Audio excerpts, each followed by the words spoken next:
لیکن دونوں میں آیت نمبر 35 سورہ احزاب کی بھی سورہ نور کی بھی نہایت اہم ہے، ایمان کی حقیقت اور اسلام کی کیفیات کے بارے میں۔ الزانیۃ والزانی فاجلدوا کل واحد منہما 100 جلدہ،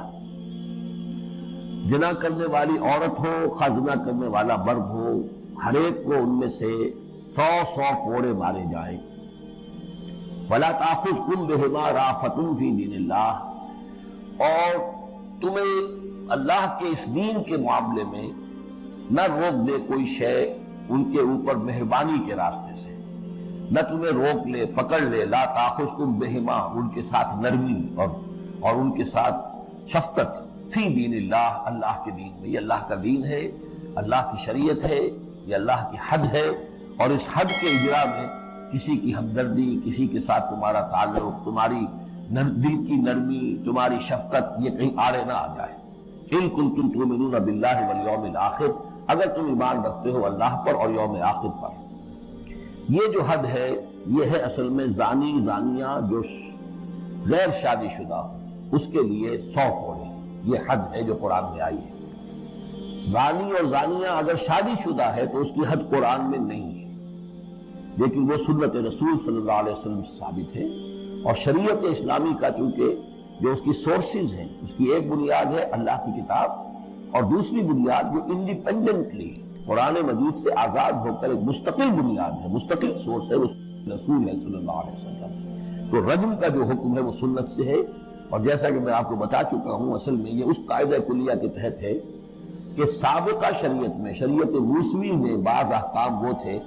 کہ جن کی نفی نہیں آئی ہے، انہیں جو کہ نبی اکرم صلی اللہ علیہ وسلم نے اس امت کے اندر بھی جاری رکھا ہے۔ ان میں سے یہ 2 حکم جو ہے بہت اہم ہے، ایک قتل مرتد کا حکم ہے، اور دوسرے زانی اور زانیہ جو شادی شدہ ہو اس کے سنسار کیے جانے کا حکم ہے۔ وَلْيَشْهَدْ عَذَابَهُمَا طَائِفَةٌ مِّنَ الْمُؤْمِنِينَ، اور چاہیے کہ جب انہیں یہ حد جاری کی جا رہی ہو، سزا دی جا رہی ہو، تو اس وقت موجود رہیں اور دیکھیں کچھ لوگ اہل ایمان میں سے، یعنی یہ پبلک میں ہو، اس لیے کہ اصل میں جو فلسفہ ہے اسلام میں جو سزاؤں کا اور تعزیرات کا، حدود کا، وہ ڈیٹرنٹ کا ہے کہ ایسی سزا ہو کہ جس سے بہت سو کو عبرت مل جائے۔ اگر آپ نے علیحدہ جا کر کہیں کمرے کے اندر کسی کو پھانسی دے دی تو ٹھیک ہے، لوگوں کو پتہ چلا کہ مر گیا، ویسے بھی مر جاتے ہیں لوگ، حادثے میں مر جاتے ہیں، فوت ہو جاتے ہیں، لیکن یہ ہے کہ اگر سر عام ڈال پر لٹکایا گیا ہو تو اب کتنے لوگوں کو، دیکھنے والوں کو عبرت ہوگی اور ہوش ٹھکانے آ جائے گی۔ تو یہ فلسفہ ہے اسلام کا کہ تاکہ ایک آدمی کو سزا دی جا رہی ہو تو ہزاروں کو اس سے عبرت آئے۔ الزانی لا ينکح الا زانیۃ او مشرکۃ، کسی زانی شخص کے لیے روا نہیں ہے کہ وہ شادی کرے مگر کسی زانیہ عورت سے یا مشرکہ سے۔ یہ کسی قانون کے درجے میں بات نہیں ہے، بلکہ یہ ایک اخلاقی طور پر گویا کہ تعلیم دی جا رہی ہے کہ زانی لوگ تو اسی کے، یعنی ان کا حال تو ایسا ہے کہ انہیں تو مستحق اگر ہے تو شادی کے کسی زانیہ سے یا مشرکہ سے۔ وَالزَّانِيَةُ لَا يَنكِحُهَا، اور زانی عورت ہو تو وہ بھی اس لائق نہیں ہے کہ اس سے کوئی نکاح کرے مگر صرف بدکار مرد یا مشرک۔ وَحُرِّمَ ذَلِكَ عَلَى الْمُؤْمِنِينَ، اور یہ دونوں جو ہیں زانی مرد اور زانی عورتیں یہ تو حرام کر دی گئی ہیں مومنین کے حق میں، اللہ یہ کہ کوئی توبہ کرے، جو بھی ہے معاملہ وہ علیحدہ ہے اس سے۔ وَالَّذِينَ يَرْمُونَ الْمُحْصَنَاتِ ثُمَّ لَمْ يَأْتُوا بِأَرْبَعَةِ شُهَدَاءَ، اور جو لوگ جو خاندانی عورتیں ہوں، حفاظت میں ہوں کسی خاندان کے اور نکاح کے قید میں ہوں، چاہے نکاح کے قید میں ہوں تو ڈبل احسان ہو گیا کہ خاندانی بھی ہے اور دوسرے یہ کہ نکاح کی قید میں بھی ہے، نکاح کی حفاظت بھی انہیں حاصل ہے۔ نہیں تو یہ کہ اگر غیر شادی شدہ ہے لیکن کسی شریف خاندان سے ہے، آزاد خاندان سے ہے، اگر ان کی عورتوں میں کوئی شخص جو ہے ان پر عیب لگائے، زنا کا الزام لگائے اور پھر وہ نہ لا سکے، ثم لم یاتوا باربعۃ شہداء، 4 شہید نہ لا سکے،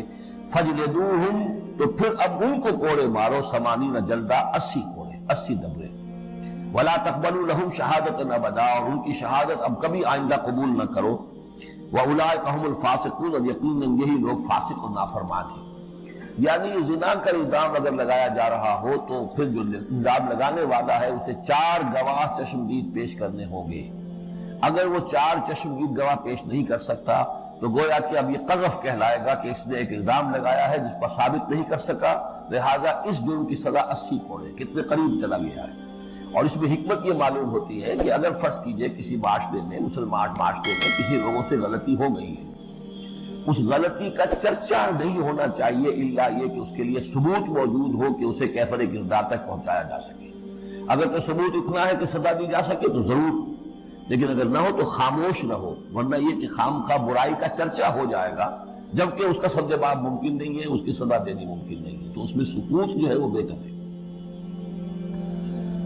الا الذین تابوا، سوائے ان کے کہ جو توبہ کر لیں من بعد ذلک، اس کے بعد وہ اصلاح و اصلاح کر لیں، یعنی یہ کہ کبھی کسی زمانے میں ان سے یہ غلطی ہو گئی تھی، انہوں نے کوئی تہمت لگائی تھی زنا کی اور 4 گواہ پیش نہیں کر سکے، طویل عرصے تک جو ہے ان کی گواہی پھر کسی بھی اسلامی عدالت میں قبول نہیں کی گئی، لیکن بعد میں ان کی روش ایسی رہی ہے، رویہ ایسا رہا ہے، انہوں نے اصلاح کر لی ہے، توبہ کر لی ہے، اب وہ قابل اعتماد ہیں، تو یہ جو معاملہ ہے اس پر سے ختم ہو جائے گا، ان کی گواہی بعد میں قبول کی جا سکے گی۔ فإن اللہ غفور الرحیم، تو اللہ غفور الرحیم ہے۔ والذین یرمون ازواجہم ولم یکن لہم شہداء الا انفسہم، اب ایک خاص معاملہ آ رہا ہے کہ کسی شوہر نے اپنی بیوی کو دیکھا ہو زنا کرتے ہوئے، وہ الزام لگائے کہ میں نے دیکھا ہے اپنی بیوی کو زنا کرتے ہوئے، دراصل ہے کہ اس کے پاس 3 اور گواہ نہیں ہیں، لیکن چونکہ یہ معاملہ ہے شوہر اور بیوی کا،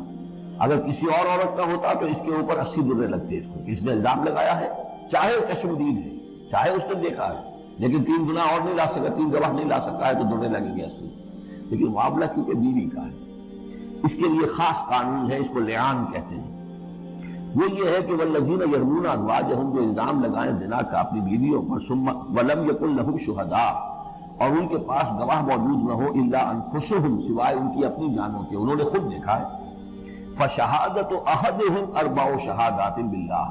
تو یہ ایک شخص کی گواہی بھی 4 گواہیاں شمار کی جائیں گی، جبکہ وہ قسم کھائے اللہ کی، انہ لمن الصادقین، کہ وہ سچا ہے، حلفیہ بیان کرے، والخامسۃ، اور 5ویں بات یہ کہ وہ یہ کہے کہ ان لعنت اللہ علیہ ان کان من الکاذبین، کہ اگر میں جھوٹا ہوں تو مجھ پر اللہ کی لعنت۔ 4 مرتبہ قسم کھا کر گواہی دینا گویا کہ وہ 4 گواہوں کی گواہی کے قائم مقام ہو جائے گا، جبکہ پھر وہ یہ بھی کہے کہ اگر میں جھوٹا ہوں تو اللہ کی لعنت مجھ پر ہو، لعنت اللہ علی الکاذبین ان کان من الکاذبین، وَيَدْرَوْ عَنْهَا الْعَذَابِ، اب عورت کیا کرے گی جس کے اوپر اس کی بیوی جو ہے اس پر جو الزام لگایا گیا ہے،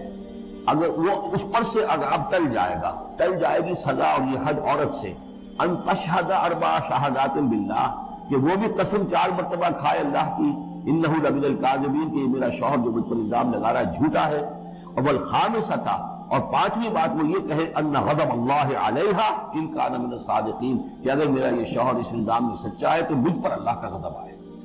اس انداز میں پھر یہ کہ عورت کے اوپر پھر حد جاری نہیں ہوگی،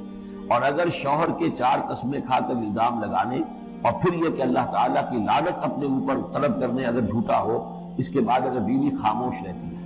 وہ جوابی طور پر قسم نہیں کھاتی 4،